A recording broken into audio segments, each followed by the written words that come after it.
Les pêcheurs qui sont en colère ce matin. Et ils vont manifester dans les ports du Havre et de Cherbourg. On va entendre des sirènes de bateaux puisqu'ils dénoncent un grand projet de parc éolien offshore au large des plages du débarquement dans la Manche. Martin Bourdin.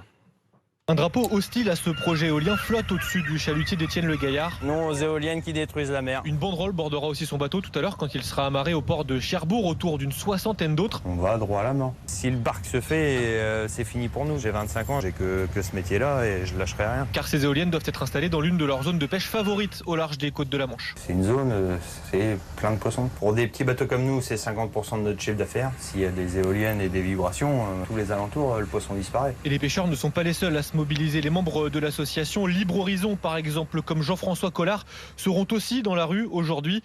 Il ne veut pas de ces éoliennes installées à 10 km des plages. Ça va être visible. La région est candidate au patrimoine mondial de l'UNESCO pour les plages de débarquement. Cette usine électrique pourra poser des problèmes pour cette candidature. Donc ça pourrait impacter énormément également toute la région et tous les commerçants qui bénéficient un petit peu de l'apport touristique des plages de débarquement. Plusieurs associations demandent un moratoire sur ce projet pour relancer une concertation, ne serait-ce que pour installer ces éoliennes plus loin en mer, loin des yeux, loin des zones de pêche.